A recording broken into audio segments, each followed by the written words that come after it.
Hello and welcome to EKUcast. I'm Cherie Dawson-Edwards. In this edition, we take a look at EKU's Department for American Sign Language and Interpreter Education. The Interpreter Training Program at EKU began with a small grant in the late 1980s. Subsequently, Kentucky passed legislation to establish a training program to help meet the growing need for sign language interpreters across the state. What was initially a 2-year associate degree program has grown to become one of only 34 programs in the nation to offer a bachelor's degree in interpreting and the only one of its kind in Kentucky.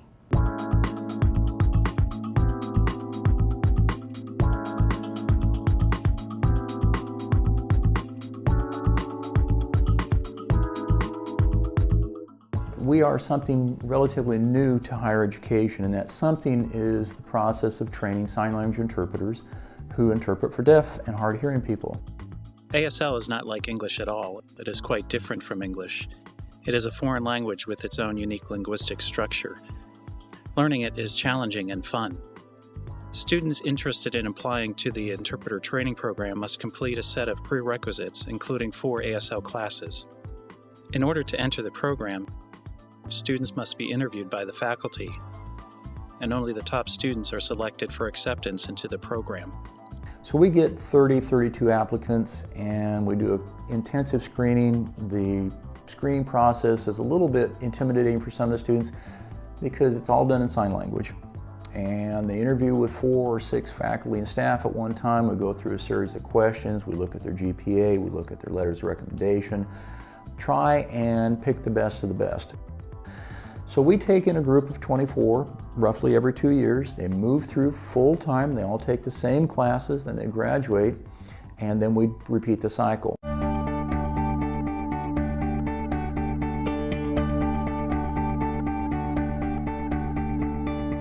In the classroom, professors cannot always provide individual attention due to time constraints and the variety of student skill levels. So it's important that students practice and interact more on a one-to-one basis. So where they get that is in the lab. The lab was set up solely for that purpose. There are many programs throughout the nation that do not have a lab like this, and I think that's really an asset to the program. Having the tutoring lab, having the multimedia room, and the technology, that has really helped the student to practice their interpreting skills, and then in turn go into the lab to refine their language skills.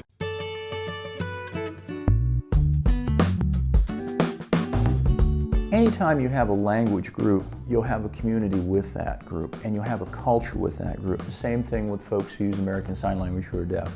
They have a very tight-knit community. They keep each other in contact, they keep each other informed, they support each other, and they work closely together. We sweat, we bleed together, we work together, we're all on a first-name basis. We know each other's personal lives, our school lives, and we really mesh well together. The fact that there are only 24 people and we're so tight, you have to kind of step outside your boundaries a little bit and get to know people because you're going to be with these people for 2 years. We always help each other out, and it's cool to see how someone may say something and then you look at someone else and they express it in a way, then you're like, wow, I never thought of that. It's cool because I'm never going to stop learning. I'm going to forever be a student in this field, and that's awesome.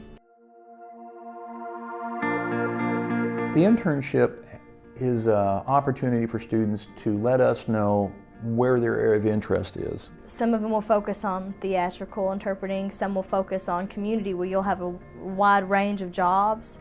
I'd like an internship with that. I mean, it just varies. Whatever you want, they have an internship. If you want to do medical, cool. Then you can get on with someone who maybe is a staff interpreter at a hospital. It just really depends what you'd like. The goal is to provide the student with the opportunity, but also do the advising, do the mentoring before they go, and arrange for them to have a really strong mentoring relationship while they're there. We try and structure it so it's a smooth transition from being in the classroom to doing their internship.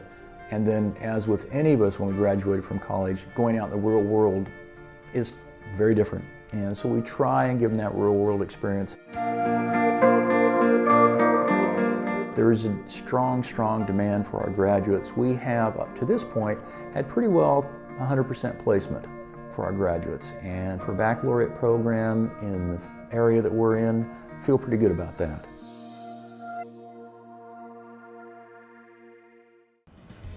For more information on the Interpreter Training Program at EKU, visit their website at www.interpreting.eku.edu or call 859-622-4966. That does it for this edition. I'm Cherie Dawson Edwards. Thanks for watching EKUcast.